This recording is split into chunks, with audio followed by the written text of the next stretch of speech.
everyone. I'm Dr. Stephen Paterno, Deputy Director of the Duke Cancer Institute, and I'd like to extend my warmest welcome and thanks and appreciation to all who have joined us this evening for the 31st Annual Tree of Hope Ceremony. Welcome to our patients, caregivers, friends, partners, special guests, and our speakers this evening. We also extend particular thanks and appreciation for our healthcare heroes who, even in the face of a global pandemic, have strived to provide seamless continuity of outstanding care to all of our patients and their families. In past years, I have shared my own reflections on the meaning of hope, and last year on the theme of connectedness using the symbolism of the tree itself. But this year, my thoughts are drawn to the word continuity.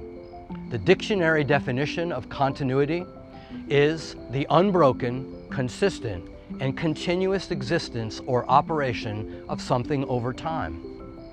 This concept is particularly appropriate for this evening, as this Tree of Hope ceremony also serves as the kickoff for a year of events celebrating the Duke Cancer Institute's 50th anniversary as one of the original 8 National Cancer Institute designated comprehensive cancer centers. The NCI Cancer Centers program was launched in 1972, subsequent to President Richard Nixon launching the War on Cancer and signing the National Cancer Act of 1971.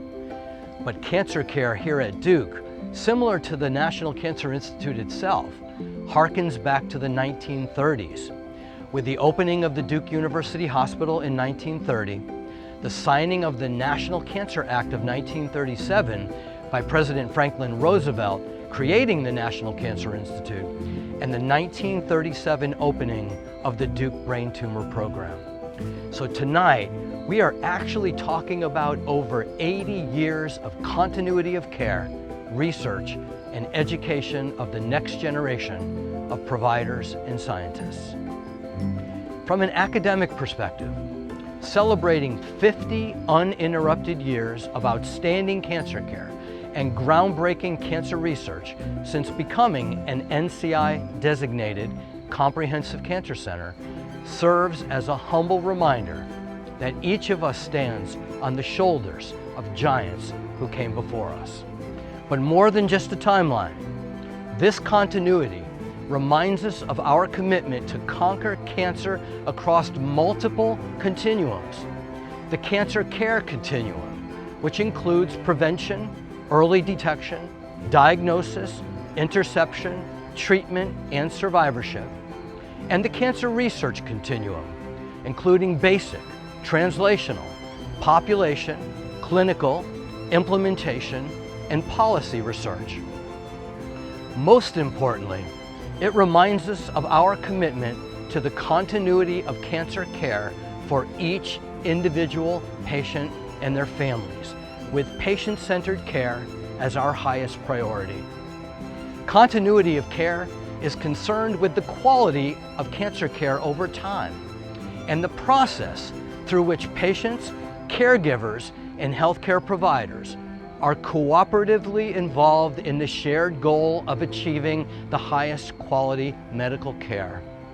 For us, this means working tirelessly to improve, and it means creating a seamless intersection between community outreach, screening, and diagnosis, between Duke primary care and Duke cancer care, between the surgical, medical, radiation, transplant, and immunotherapy treatment teams, between cancer treatment and our spectacular, nationally recognized supportive care and survivorship programs for our patients, caregivers, and their families. And we do all of this with an intense focus on achieving cancer health equity, providing top quality cancer care for all of our patients and for all of our communities. So tonight, this evening, we celebrate hope. We celebrate our patients. We celebrate the launch of the next 50 years of our mission to discover, develop, and deliver the future of cancer care now. So now I invite you to hear from Mr. John Mabe and his wife Walker as they share how they found hope at the Duke Cancer Institute. It's hard to remember life before John's diagnosis, but I think we just had a normal get up, go to work. My diagnosis sort of came about as a result of me losing a lot of energy suddenly. I had this sort of busy week, and I spent the night in Charleston with a friend, and I just didn't feel right. And so I hadn't had anything to drink, but I felt like I was just stumbling on the street. But then I drove home because I didn't know anything was wrong with me. I called the doctor on Sunday and I said, I think I need to come see somebody. So I went in, and my hemoglobin was like less than half of normal. And they determined that I had been losing right much blood. They immediately, after an endoscopy, determined that I had a tumor in the wall of my duodenum, and that they would need to do something radical pretty quickly to try to stop the bleeding. I first learned about the cancer support group at Duke when my father was a cancer patient at Duke. And after he died in 1989, my mother was very active with the Tree of Hope and Look Good, Feel Good, and several different aspects of the Cancer Support Center. We all in my family availed ourselves of some counseling, and she continued to work with them and with Rachel Schanberg for a number of years after my father died. So when you go in to have your appointment, you always fill out this 8x11 sheet, and it's all these symptoms that you may or may not have. And one time I checked something that to indicate that I was just feeling kind of down. I was anxious about what was going on, and they picked right up on it. Devin came in and said, "Are you aware of the cancer support program? And we have counselors you can talk to. You could both go talk to." And we were like, "You're kidding." After that appointment, immediately we went around and met a counselor, and that was our entree into working with the cancer support group. Support services were important to me, but I thought going into it that we needed to do it for John. Tracy at one point suggested that I could do my own, and as a caregiver, I think it took me 6 months to realize that it was really hard to be the caregiver. Oh gosh, the support for Walker has been critical because I had surgery 16 months ago, and I was in convalescence here at the house for 5 weeks after that. And in that period of time, Walker was like constantly taking care of me. It was very draining for her. It had to be. I mean, it was a real difficult period of time. So the support of the cancer support group seems like it's really important. I find my hope in friendship, prayer, and reading with each other. And we have always read to each other throughout our marriage, but it really got important, and we have read long sagas to each other and really enjoyed it. When somebody asks me what one thing stands out, usually it's very hard for me to think of one thing because there's so many. But the first oncologist I worked with was Rich Riddell. It turns out that the treatment that he had prescribed, after 3 months I went in for a checkup. And he said, the cancer has shrunk like more than 50% as a result of this chemotherapy. And I think that was the moment when I knew that there was hope. I find my hope in things like my law partner who called me up and said, "John, I had stage 4 colon cancer." And I'm like, "I had no idea." She said, 12 years ago, this can turn out okay. And I find hope in the time that I've been able to spend with family and friends, partly as a result of having the diagnosis, but really as a result of the treatment, that I've been able to have that time to spend. Reach out to other people. Reach out to the folks at the Cancer Center. Stay in touch with people. You really have people out there who can help you. And it starts right at, wherever you're getting your cancer treatment.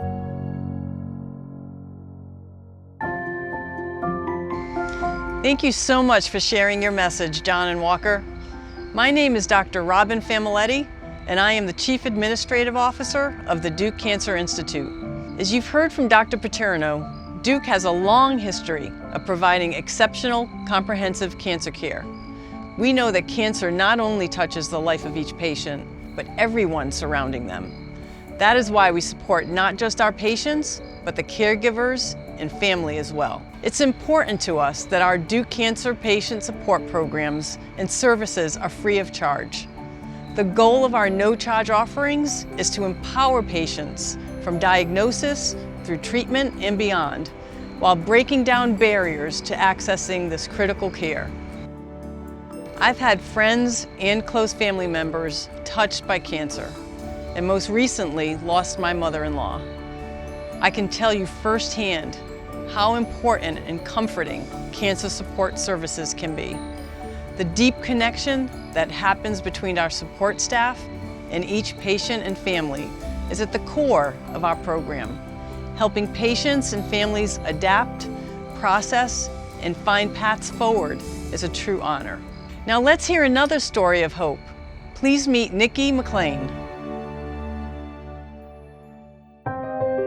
For about a year and a half prior to being diagnosed, I was in a lot of pain. Many trips to the ER, just different ERs, just trying to get somebody to hear me and understand that, something was wrong. I had the colonoscopy, and that's how I found out. I was waking up from the sleep. My mom was with me. She said, "Yeah, it's cancer." And I really just kind of stopped because my eyes weren't open yet. I was still asleep. I was like, "What?" And she's like, "Yeah." And the plan was to do some chemo, and then we were gonna do surgery. And that was the plan up until I got sick and needed surgery before we could get to chemo. So, whereas, I thought, okay, I'm getting ready for chemo and what all goes into that, it was like, no, you're getting ready for surgery tomorrow. And they're like, okay, well, we're gonna call your surgeon and see if he can come in. He was on vacation. He left his vacation to come do my surgery the next morning. Also, Sandy, Sanessa, sitting with me after an appointment that I felt like did not go well. And, I was very emotional. And she sat with me and she cried right along with me, handed me Kleenex after Kleenex, just making sure that I was okay. And that really, just gave me more insight on my team and how much they cared about me. It just introduced me to a world of these selfless people that do anything to help their patient.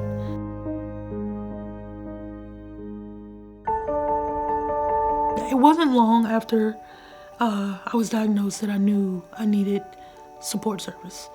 I was sitting at work one day realizing that I was not focused on work, and I just needed somebody to talk to that could just kind of, I don't want to keep bending my family's ear about cancer, because I felt like, when I was diagnosed, I was just kind of, it was cancer, and I was just like, okay, I'm kind of over cancer right now, so I can only imagine what my family's feeling. So I reached out to Sandy, and she suggested Patrick. When I went to meet Patrick for the first time, so I wore the shirt on purpose because I needed him to know who I was without me really having to state who I was. And I think he actually brought it up when he's like, "Oh, I like your shirt. That's all I need to know." And I have been talking to Patrick, probably almost every month at least for the past 3 years. My wife, very important to me, so when it comes to support services, it is extremely important to me that she gets just as much support as I do. She's here, she sees it all. It is, extremely important that Patrick talks to her just as much as he talks to me, to provide her with the support that she needs as my wife and as a caregiver as well. For anyone contemplating wanting to use support services, I can't recommend it enough. Support services will be there to help you, to guide you along, but the message for sure is to just make sure that you find out what's wrong with yourself medically, find out what's going on and get someone behind you, and support services will lead you the rest of the way. 3 words that come to mind when I think about my care team: compassionate, hopeful. They always are really trying to build me up and let me know that they're gonna do everything they can to take care of me. And trustworthy. I spent a long time trying to find someone that I could believe was gonna help me out. My care team's trustworthy, and I don't have a problem when it comes to reaching out to them. I know they're gonna reach out, let me know. Whatever, I just need a refill, on something. They're gonna reach back out and say, yeah, we got you, or something, hey, I'm not feeling well. Wait, come on in, let's see what's going on. I find my hope in my family. They bring me so much joy and love. I have a close group of friends that over the past 3 years, but definitely in the past few weeks when I have felt weaker, they've really just stepped in and helped me and guided me through some rough times. I just really wasn't feeling well. They stepped in to help me do some important things.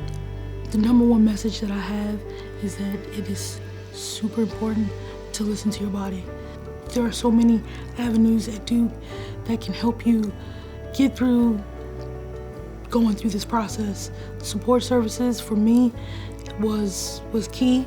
Talking to Patrick has helped me, and I feel like the support services for anybody else going through a similar situation would benefit immensely from it.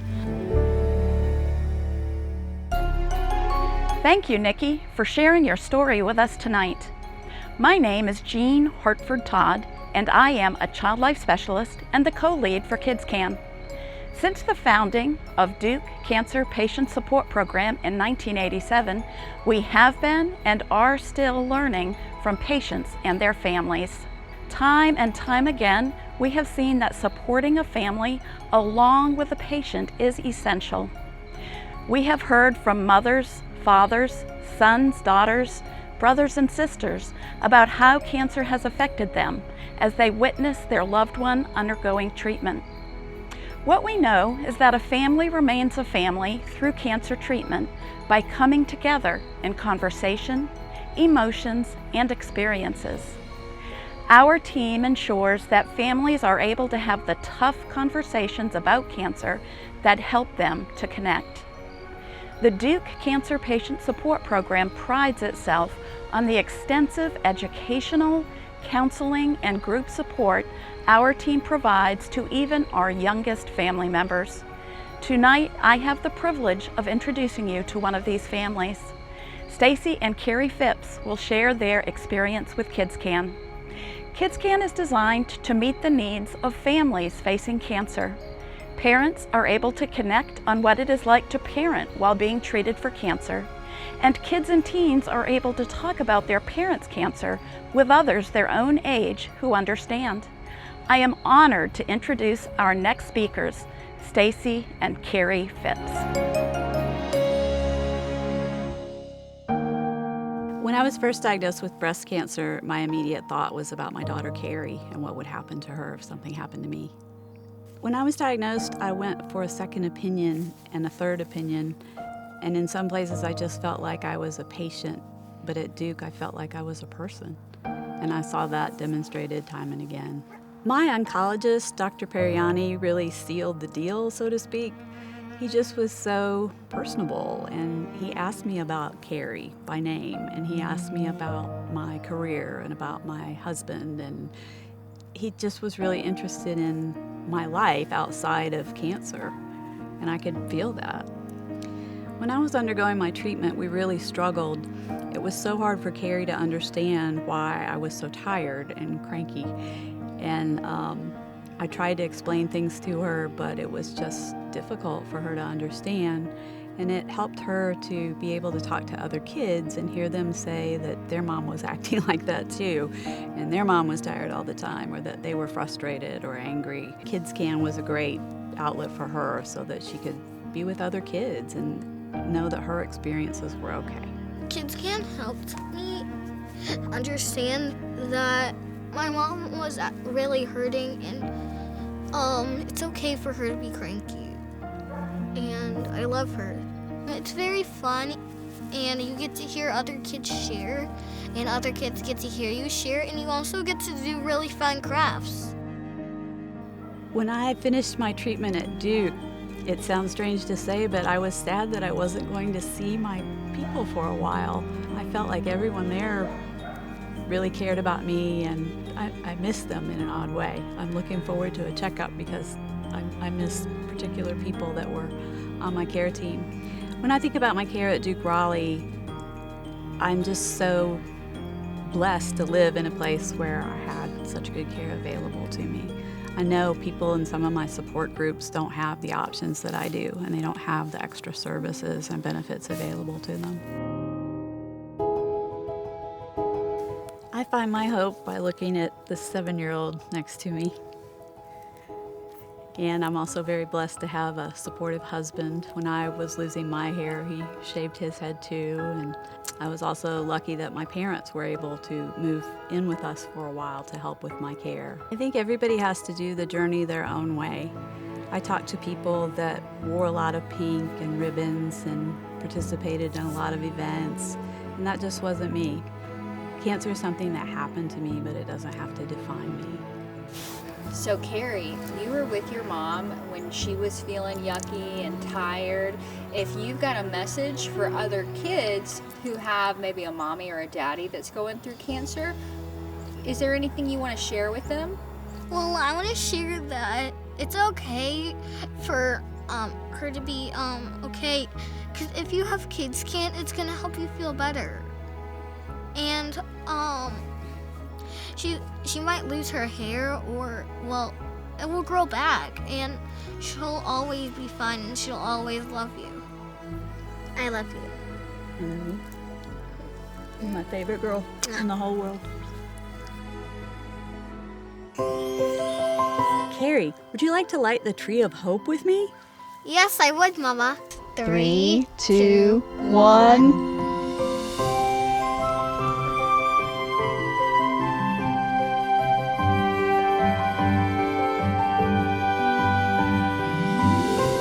Thank you, Carrie and Stacey, for lighting the tree of hope. And thank you to all who have joined us tonight.